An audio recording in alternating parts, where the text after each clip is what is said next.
Hey, y'all. Thanks again for listening to Drew Tessier's Mostly Queer Comedy Podcast. Remember to subscribe, rate, and review. You can follow me at Drew Tessier NYC. And if you want to see it live, you can watch this on YouTube. It's Drew Tessier's Mostly Queer Comedy Show. Let's talk, y'all. Hey, everybody. Welcome to another episode of Drew Tessier's Mostly Queer Comedy Podcast, where I interview queer comedians and sort of their journey into comedy and sexuality. I think we have the perfect guest today. I'm very excited. Here all the way from London, Anthony Gilét has been doing sort of a New York tour this summer, doing several different comedy shows and bringing his very silly brand of humor here to New York City. And he has kind of a cool history with both sex and comedy. So this is, like I said, just sort of the perfect guest for us. Anthony Gilét, please, welcome. Hi, welcome. Thank you for having me. Now, you have done a lot of podcasts and whatnot sort of on your own as well. Tell me, I guess let's go back to I want to start with this because I noticed through your social media stuff that you're doing a lot of Sex and the City themed adventures here while you're in. You're sort of the Carrie Bradshaw of London, yes? I'll take it. I'll take it for sure. You had a sex blog at one point, and that was sort of inspired from sort of the Sex and the City show? Yeah, I literally based my entire career around Carrie Bradshaw. I love that. Basically.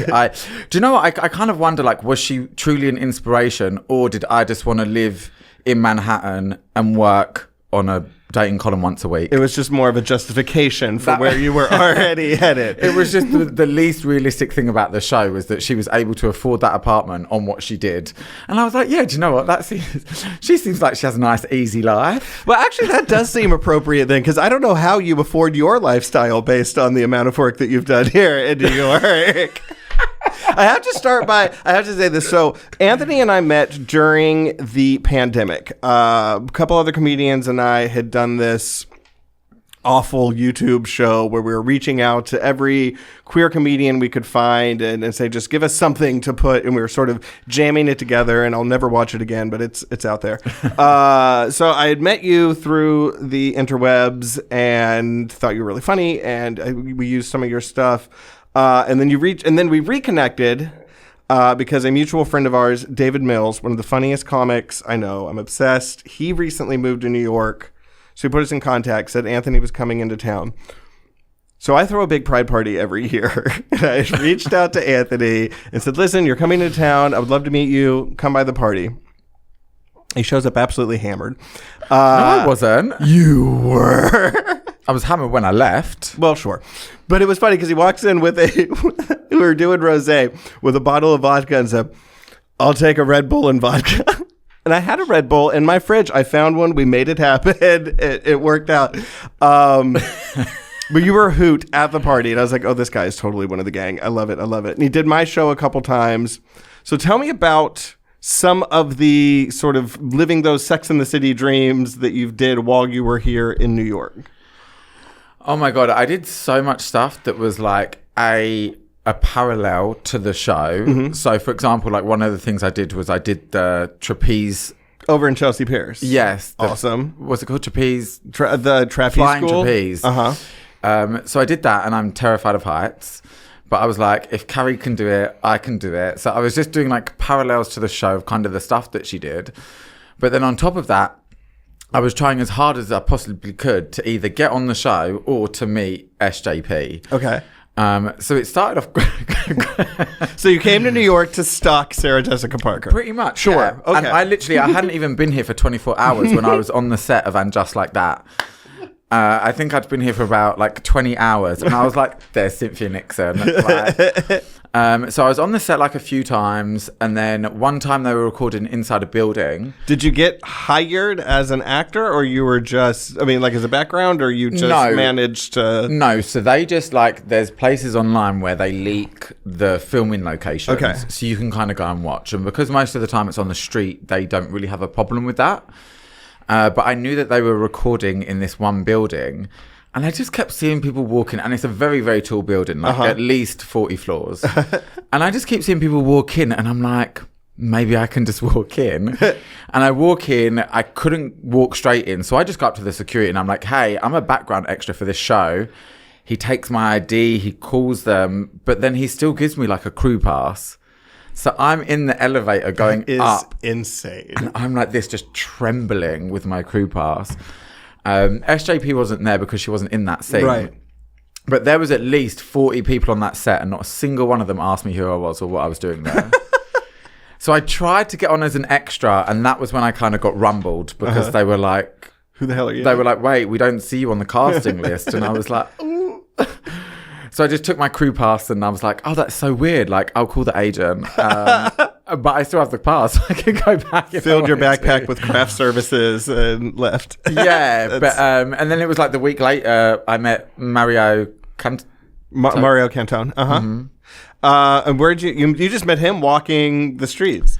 Yes, but again, I'd already had like a Sex and the City filled day. Like, right. I'd been to the apartment, I'd been to her real address, right. I'd been to her shoe store, and then I was like, okay, I'm gonna go home, and then I saw him. So that is why, and you struck up a conversation with him. Yeah, I had to, because I was like, oh my god, it's fucking Anthony. I have to at least just say hello.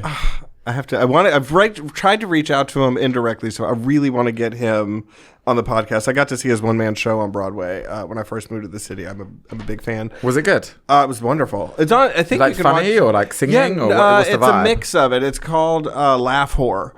So he does some stand-up stuff. Okay. He does an incredible Liza Minnelli impression. He does an incredible Judy Garland impression, and then he does sort of mixes it in with stand-up, and it's very funny. Does he do anything as like Anthony in the show? No, I don't hates even. It. Well, this would have been after. This would have been after Sex and the City, but the character had not been quite as developed yet as they had since the movie, and certainly with the reboot that sort of got a bigger. Do you like the reboot?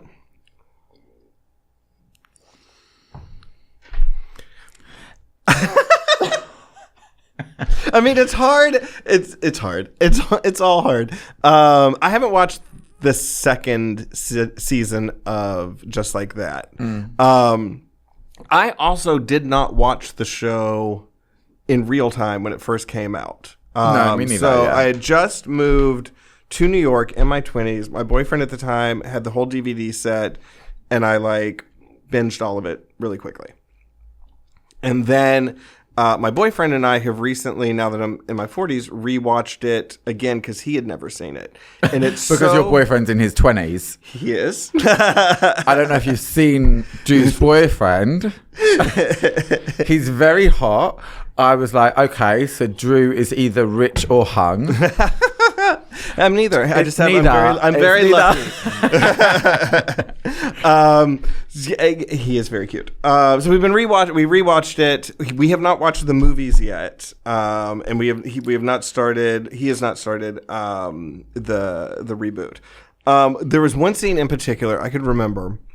This is from the reboot or the show? This is from seeing the original show versus watching it now, just sort of age-wise. Because I always hated Big. I always thought, this guy sucks. Why are you wasting your time on him? I've ultimately landed on, you two both suck. You deserve each other. But there's, when she sees Big coming out of the church with his mother, and she's offended that he has not introduced her to his mother, and he says, I just can't introduce one more girl to... Wait, this is in the series or the movie? In the series. When Biggs takes his mother to church and she sees them coming out of the church together, second season or something like that, and she's like, sort of like, why haven't you introduced me to your mother? And he's like, I just can't introduce another woman to my mother. And I remember being young thinking, oh, what a dick. And being older and thinking, God, I feel that in my bones. I completely understand that point of view. I mean, it just sounds like you guys have a problem gauging who is right enough to introduce to your parents, because my dad's never met any. My dad met one person, and even that was like, it wasn't a formal introduction.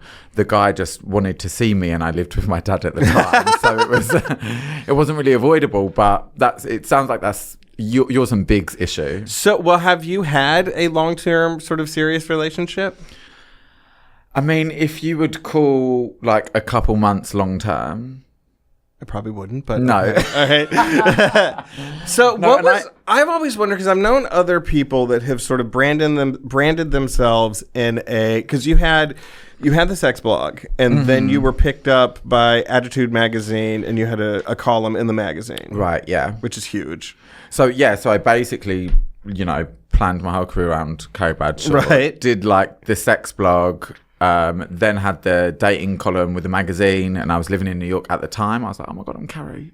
How long were you living in New York? Just 3 months before. That was 7 years ago, yeah. Okay, so you've had a couple back and forth with New York. But a couple other people I've known that have sort of branded themselves in this sort of advice column category. Does that, I guess it's a chicken and egg sort of question. Does that put pressure on you to have nonstop dating sort of experiences so you have material to talk about, or does that just happen organically because of who you are? I mean, I've had this question on dates before, and I think guys wonder if you're on the dates for like genuine reasons. Right.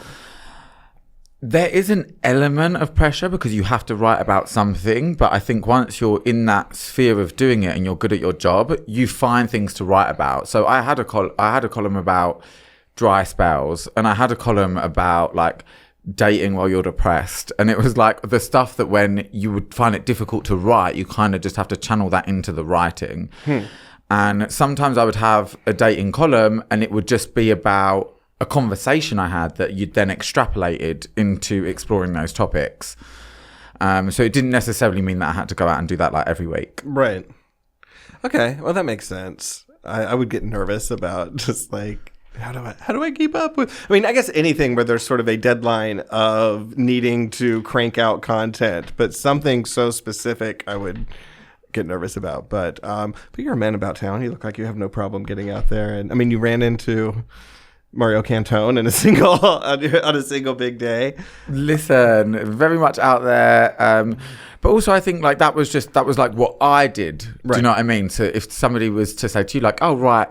I mean, firstly, the column wasn't even weekly, it was monthly. Okay. So if somebody was like, oh, write a monthly column on comedy, I'm sure you could do it because you live that world, Did you ever have an issue where you did write about a specific experience that was a little too specific and somebody reached out to you? A few times, yeah. There was like one guy who messaged me, and he knew very obviously that it was about him. And he just sent me a message saying, well, clearly you've used your poetic license. Yes, I'm a writer. That's what we do. That is what we do. No, there was another guy who also, it was very specific and very obviously about him. Right. And he then reached out in kind of an indirect way to be like, oh, I just wanted to check you're okay and like make sure like nobody was like messing you around. And I'm like, well, yes, it was you. But then like, we kind of just box that up and move forward. Like people get over it eventually, and I try not to, I would never name somebody or anything like that, And then sort of the blog into the column into, you had a big podcast for a while. We had a podcast, yeah. Yeah, Cocktails and Confessions. That was our podcast, which we're going to bring back like this autumn, winter.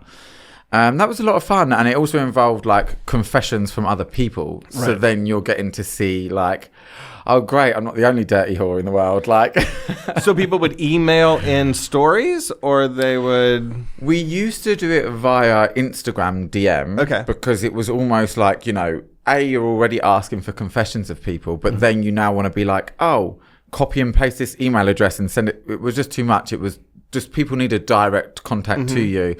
So sometimes we would have these very short like excerpts of confessions, and we'd have to like piece together the details. And that was sometimes where the fun came from. And you guys would read them yourselves, or? We would read them, yeah. Yeah, but it would also be like, James would have a story. James was my co-host. James would have a story. I would have a story. We'd kind of like vibe together on what that was and then go into like the confessions. Or maybe sometimes if somebody had a real question to ask that they wanted advice on, we'd take those in as well. The advice just wasn't very useful, I don't think. It was more just like... It's more like, thank you for your problem. How can we make Good fun luck of that? with Yeah, it. yeah. That sucks for you. The end. That's so funny. And then when did you start getting into stand-up comedy?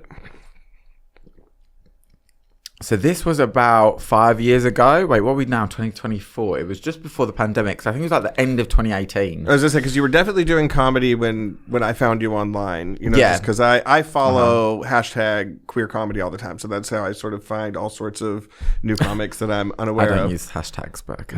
Well, I found you somehow. Fate. And so it was just sort of the next natural step for you, or was there any sort of like...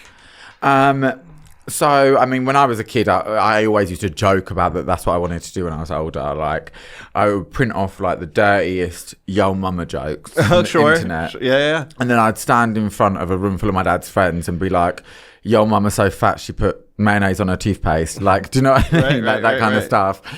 And then I got to a point in my life where I was so fucking bored of like living. I was like, okay, I need to do something that's gonna light a fire under my ass or give me like some kind of a passion. So I was like, I know, I'll take a stand-up comedy course. Also, maybe it's a good way to like make some new friends. And yeah, so that was kind of how I got into it, really. And I took a course, did my little showcase. We were very funny. I mean, he's been on my show twice, I think, since coming to New York. I wish you were staying longer. He leaves on Sundays, but you've been here 2.5 months? Yeah, just under 2.5. Yeah. So I got to get him on my show twice, and then we had talked about doing the podcast, and then suddenly it was like, oh, we got to do it now. And I've taken a break for the summer, so this is, I feel a little rusty. I feel I haven't talked to somebody in a microphone in so long.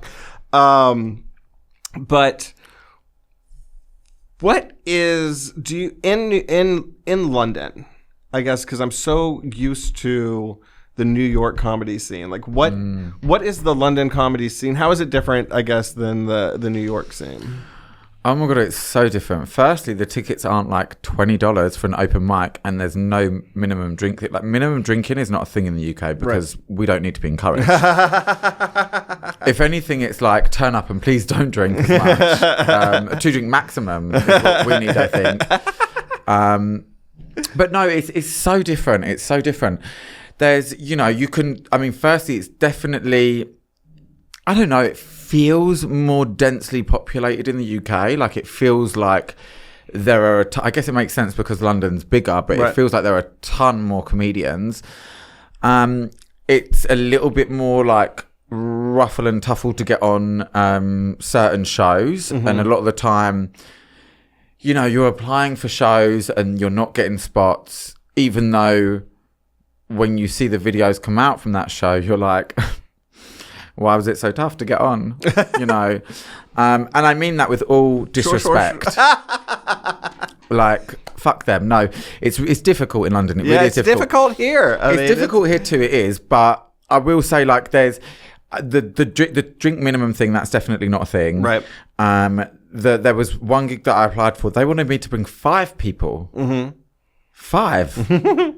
You think I know 5 people? I heard one of my favorite jokes I ever heard was somebody said, I wanted to get on this show, and they said, you have to bring 5 friends. And I told them, if I had 5 friends, do you think I would be a stand-up comedian?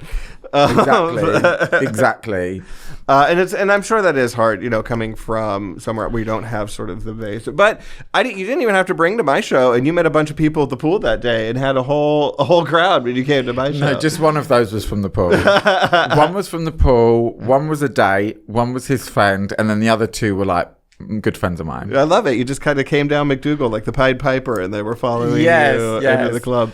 Also, what's kind of weird is that here, like, you mostly get 5, sometimes like a 7, right. Whereas in the UK, I was doing like 10s and 15s before I left. Yeah, so that's another, There are just so many comedians in this city, and I think that is something unique about the New York the comedy scene is sort of the 5 and the 7 minute sets and a big lineup of lots of people, where out on the road it's usually more like a host, a 15-minute feature, a 45-minute headliner, and maybe one more kind of or 20 minutes and 45s are more typical. But yeah, there's a lot of kids. How many, like, I guess you would say they're proper comedy clubs that's just doing comedy shows? I mean, like the main ones, obviously you have like Up the Creek. Okay. You have like the comedy. I don't know. It feels maybe like 7 or 8, 6 or 7, right. That's maybe. About the same as here, as far as like sort of the main, ones. Like the ones who just do comedy. Right. They don't have like, even a Tuesday or a Wednesday where it's like, just come to the bar, because there's no bar to go to. It's set up like a comedy club, right? So yeah, about that maybe, but I obviously don't know them all, and I haven't performed at all of them. So now, do you do a lot of queer specific shows in London, or most of them sort of more mixed? No, most of them are mixed. I actually used to have a show which was at a gay bar, so most of our acts were gay, right? But it was also just hard finding a lineup of talented queer people, and interesting. That, like, respectfully to the community, but because the community is smaller, the people who aren't as good at it there tends to be more of them. Well, I think that's and that's perfectly fine, but it was just difficult to get enough of a turnaround where people were getting a different bill every week. You bring somebody back 4 weeks later, and most of the time they're doing the same material still. So. Sure. So that was hard, but it was a very, very fun night, and I kind of combined it with the podcast. So we'd have comedy, and then after the break, it'd be like, well, now we're going to do like the confessions from the audience, and then the audience could like win prizes and stuff. What did you call? So you called the show Cocktails, or what did you call the show? The podcast or the comedy show? The comedy show. It was just under the name of the bar. Okay, cool. They wanted to call it Cocktails and Comedy, or Comedy and Confessions, or something like that. Well, Cocktails sort of appears in all of your branding. I guess so, yeah. I have to also say, he showed up today with a tall boy White Claw. I didn't even know they made those, but he didn't want to show it on the podcast, so he asked if he could have a teacup to put the White Claw into. I love it. It's 4 in the afternoon on a Thursday. There goes my facade of being a classy lady. It's all White Claw. Delicious. You said you want to get back to the podcast when you get back home? Definitely. What other? You said you were eager to get back to London to get back to work. What other projects do you have? So obviously I'm doing TikTok now as well, and I kind of feel, TikTok has to some extent like taken a step over some of my stand-up comedy, because you can go out for a night, spend 3 hours traveling at a show. Some places want you to stay till the end. Right. Then you come home, you've made no money, you've spent money, right, so you're actually down. Sure. I can stay indoors on TikTok, spend half that amount of time making a video, and actually earn money. So TikTok is currently your best venue, or sort of outlet as far as social media goes? Uh-huh. Oh, that's great. TikTok is where I have the most followers, the most engagement, the most everything, really. And then it's just like, okay, cool, I just need another 800,000 followers, and I'll be Matt Rife. And then who needs to do like shows in bars? I'll just go and get a Netflix special. Amazing. Was your podcast, did you guys film it as well, or was it just audio? We just around the time it was the whole like vodcast thing, like video podcast, like that was just coming out more so as we got towards the end. And then my co-host was sick for a long time. And I just used to have these random hosts in, and it was awful. Oh, God, I probably should. We can cut that if you want. You can leave it in. I don't care. I'll say it with my chest. It was just not the rhythm that we had come up with. Yes, exactly. And I really missed him, and he just wasn't ready to come back. So we ended up stopping it for a long time. And then we did one comeback episode, and it didn't feel the same, but I think that was just because we maybe hadn't given each other enough time to like reinstate our chemistry again. Right. Whereas this time I feel like, we're both on the same wavelength, we're ready to record, because I had kind of said to him, unless we're video recording it, it's really not worth it. No, and I think, you're so cute, and you do so much with the visual anyway, with your social media. Just I could see you doing a talk show host sort of type thing. Yeah. That just seems like it all leads to the blog work and the stand-up comedy, it all sort of points itself in that direction, I think. Yeah, and I feel like if you just have a podcast, like if it's just audio, it's very difficult to grow organically, especially if you're not, in the public eye. Right. Yeah, I want to start, this one we film, obviously, but Calvin Cato and I are talking about doing a rewatch show of Queer as Folk, the American version. And we'll probably, I think we will probably just record that. I don't know. We're sort of in the, did you watch the show at all? I didn't. I have seen a lot of the not safe for work GIFs. Oh, sure. I've seen all the best bits. I was going to say, of the British one or the American one? I've seen like the best bits of both. Okay. Charlie Hunnam was in the American one, right? Right, sure. Yeah, I feel like that was like an iconic rimming scene. That definitely opened up with a bang in that first episode. And that was episode 1? Was it? I definitely did it. God, well, this is why we have to do the rewatch. I don't 100% know, but I know it was they definitely did not hold back in the pilot with some really, and where I was, because I was still in college when that show came out, and in rural Alabama, and there was nothing gay, no gay bars, no gay people, no gay nothing. It just didn't exist. And so to see something so overtly queer that it was where? Alabama? It was Alabama. Tough break. I made it work. I've been here 20 years now, but I love how you're like, I made it work. I left. That's what you did. That's all you had to do to make it work. Yeah, what do they say? It's a great place to be from. Far from. Okay,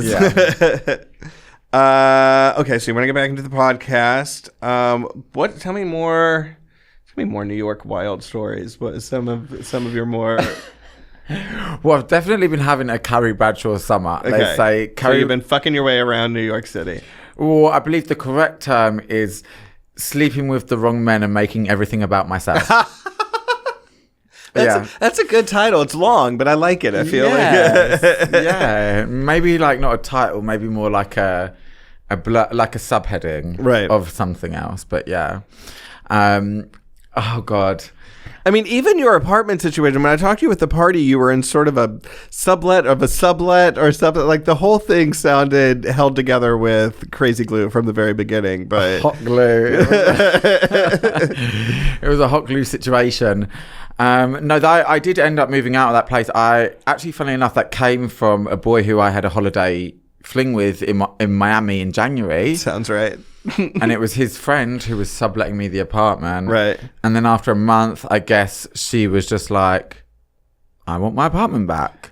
And I was like, great, fuck my drag. I'll pack my suitcase. So I moved down to Soho, but I've actually been so much happier. Well, Chelsea was a nicer area, but Soho... Yeah, it's expensive down there. I mean, it's just, there's people selling fake Rolexes on my doorstep. Yeah. It wasn't as glamorous as Chelsea. Although I lived in Chelsea for a month and there was still fentanyl crack addicts on my doorstep. I was like, I live next to a church. What street were you on in Chelsea? 42nd. That's not Chelsea. 22nd, you mean? Oh, West 22nd. 22nd. Sorry, okay, yeah. Got it. Guys, that's a block away. That's in Times Square. And they actually filmed the scene where Sarah Jessica Parker almost gets hit by the bicycle in And Just Like That. Apparently they filmed that there. Oh, nice. I was on 23rd and 8th for a decade. That was literally like 1 block away from me. Yeah. So it's gotten so busy down there, and 8th Avenue is not great. But you moved on. I can tell you one thing that I did, and how about I'll tell you what I did, and then you can tell me if I'm morally wrong or not. Okay. So, the friend of the girl whose apartment I rented. Okay. It's like her best friend is gay. Right. And as soon as I landed, he came out. Like, he came to one of my first shows. The night that I did yours and I had a double, he came to the second show. And I was like, that's great. He's been like so supportive. And then we were going out one night and he said, oh, I've invited my Hinge date. So then we go out to this club. I said to him, how's it going with your date? I'm really not feeling it. He's given me the ick. I'm not into it. I said, okay, cool. I'm like bored because I'm 30 something. Sure. And they're 25, 26. So I'm kind of bored. I'm going to go out to the terrace. I'm going to have a little vape. And while I'm out there, the guy, his Hinge date is out there. Uh-huh. And I said, listen, I'm bored. I'm going to go. I'm bored. I want to go too. I said, okay.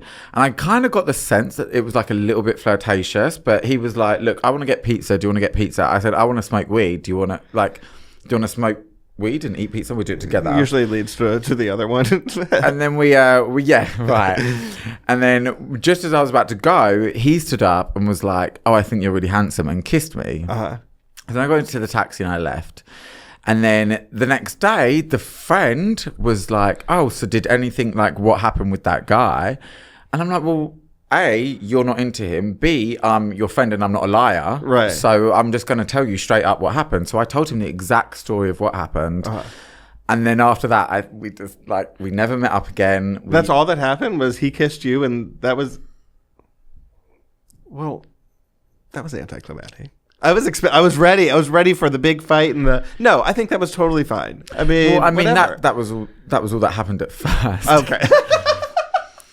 You know, after me and the friend stopped talking, then I was like, yeah, cool, like, let's go up to the rooftop. Like.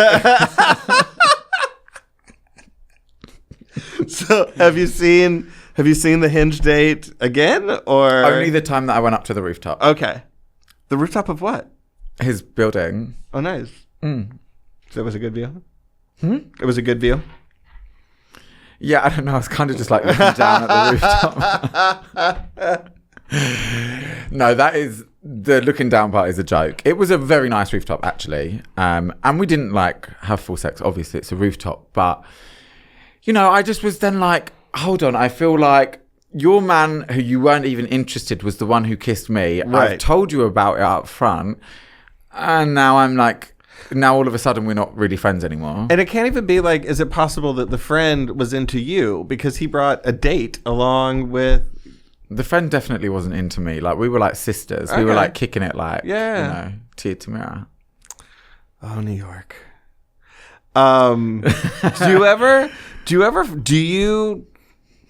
Have you ended up with a fan at any point, I guess? Like, has anybody sort of approached you that you either didn't realize was already... I mean, you've got a pretty big social media following, so it must happen. What, is it like, have I ever been sexually with a fan? Or I guess been on a date and then sort of found out that they were a fan. So there was a guy who I dated last year, and then while we were dating, he then, like, it was our third date. Right. And it was moving so quickly, like, I felt like we were super into each other. That is a narcissist for you. Him, not me. Oh, sure. And then on the third date, he's like, wait, like, what was your blog called? And I told him, and then he's like, wait, I followed that for you. And he was almost like dumbfounded that I run that blog. And then when I went into like the Facebook secret members group, he was part of it. So that was like a little bit weird. Obviously didn't end very well. There was 1 year, and I remember this year so specifically because I had had such low self-esteem for like the 2 years before that. Mm-hmm. And then I read these self-help books and I was like unstoppable. I was like, I can have any man that I wanted. And it worked for like a summer. Right. And I ended up getting with this guy. And then when I told him like what I did and he like suddenly clocked who I was, he then was like, oh my God, like you have to write an article about me. Like, please. I did. It just wasn't positive. And then what, did you any contact with him after that, or? No, I don't know if he stayed in touch with the column or anything like that. And it also wasn't written from a point of like, I'm trying to put this person down. Right. Pardon me. It was more the fact that when we woke up in the morning, I was like, cool, see you later. Like, we'll stay in touch. Right. And then his response was, yeah, you know what? I've got like a really busy week, blah, blah. Did I ask you about your fucking week? I just said, I was being nonchalant. Right. I was like, yeah, we'll stay in touch. I really, really am not that desperate to see you again, especially after how you made such a fool of yourself with the substances you took the night before. Right. I was like, I'm good. So it was more about the context of like, not being able to be single and be in your element of like, I mean, it's very different now. This was like a good few years ago, but it was almost like every person who I would like hook up with casually or whatever, even go on a date with, people were acting like you wanted them to be your husband. Yeah, that was, see, again, I have such a weird love-hate with sort of a public facing. Like, I enjoy doing comedy. I hate social media. I understand it's a necessary evil, and I'm trying to half-ass, do but it does not excite me in a way. And the idea of somebody sort of knowing me before entering a date would freak me. I don't even like to talk. Aiden, my boyfriend, this is the first time I've dated somebody that actually thinks it's cool when I talk about him on stage. Because like anybody else I've dated has been like, don't you dare fucking, and I wouldn't want to, and I don't, that's not really my style anyway. I don't talk a whole lot about that. So that's interesting, but it would be so weird to be sort of knowing people were out there that talked about specifically. I admire people that sort of enjoy that. It would freak me out. I mean, it's a very weird situation, and also like nobody really, like I can't think of anybody in the world who wants their partner to go up on stage and talk shit about them. Sure. And it's the same for like writing in a magazine or talking on TikTok. Like nobody wants to be like publicly shamed. Right. But I mean, if like you're my partner, we're dating, you treat me with respect, I'm never going to say anything bad about you anyway. Right. So it was always supposed to be like stories coming from just like my point of view on this situation. It was never really to be an aim of, I'm trying to trash this person.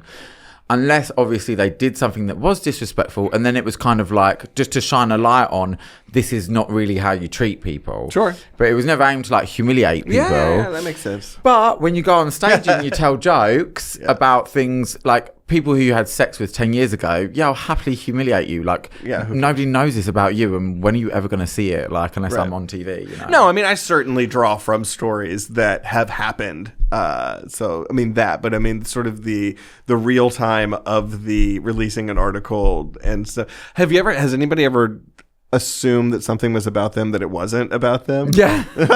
See, that to me, I think is amazing. That is so funny. You're like, girl, it really wasn't about you. Like, relax. God, that's so great.